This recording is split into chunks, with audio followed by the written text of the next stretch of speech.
Shalom Bapak Ibu Saudara sekalian, tentunya kita tetap bersuka cita menjalani hidup ini karena kita tahu bahwa kita mempunyai Tuhan yang begitu amat baik, yang peduli dengan kehidupan kita dan pasti akan memelihara kita semuanya. Kita berjumpa lagi dalam acara Manarima hari ini dan kita akan membuka acara ini dengan doa terlebih dahulu. Kami mengucap syukur dan berterima kasih Tuhan kalau kami boleh berjumpa kembali dalam acara Manarima hari ini, di mana kami akan belajar renungan firman Tuhan singkat yang akan memperkaya kebutuhan rohani kami Tuhan. Karena kami perlu firman-Mu, karena manusia hidup bukan dari roti saja, melainkan dari setiap perkataan yang keluar dari mulut Allah.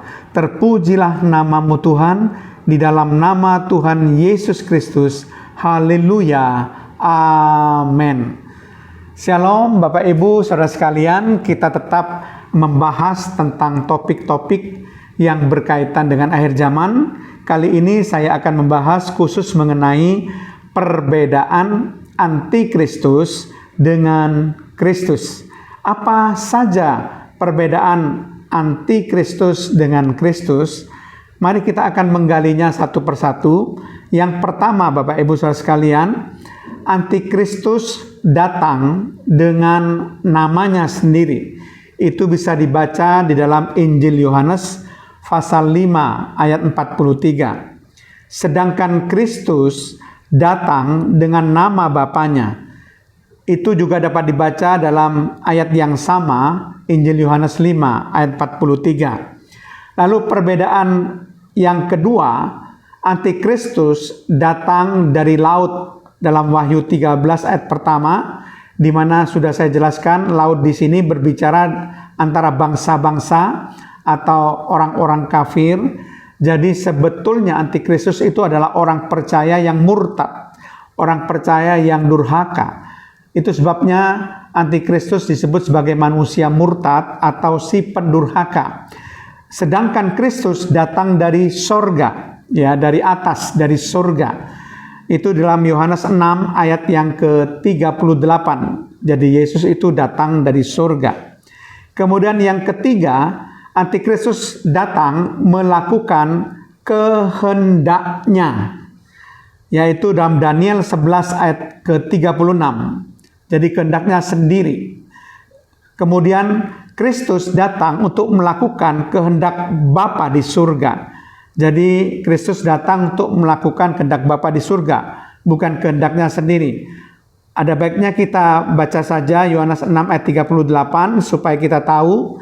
Di sini dikatakan, sebab aku, ini huruf besar, yaitu berbicara tentang Yesus, telah turun dari surga. Jadi dia datang dari surga, bukan untuk melakukan kehendakku, tetapi untuk melakukan Dia atau Bapa yang telah mengutus aku. Jadi selain Tuhan Yesus datang dari surga, Dia melakukan kehendak Bapa yang mengutus Tuhan Yesus. Nah, kemudian perbedaan yang keempat, antikristus datang menghujat nama Allah yang di surga. Itu dalam Wahyu 13 ayat yang ke-6. Sedangkan Kristus datang memuliakan Bapa di surga. Injil Yohanes 17 ayat yang ke-4. Kemudian perbedaan yang kelima. Antikristus datang meninggikan dirinya.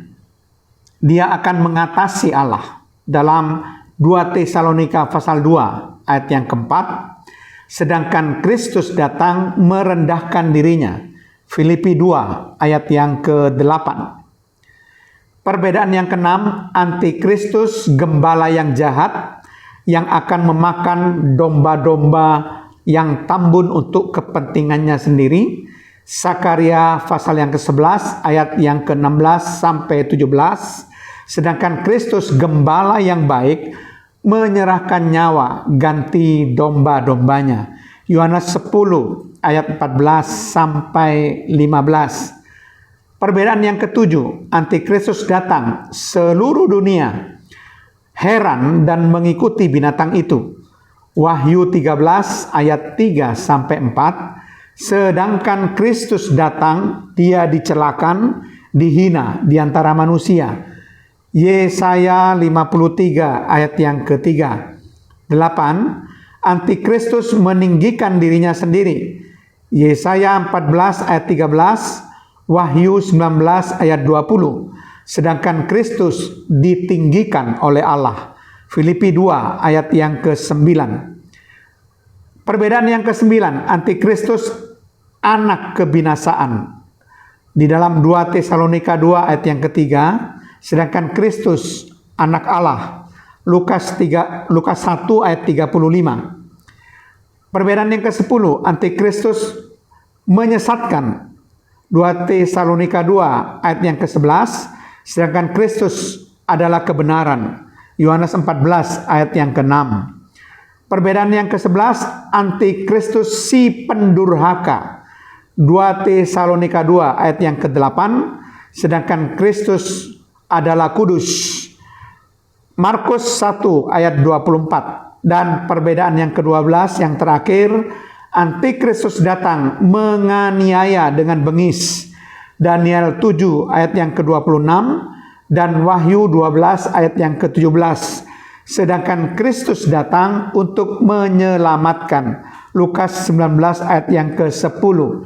Itulah Bapak Ibu 12 perbedaan Antikristus dengan Kristus yang patut kita waspadai.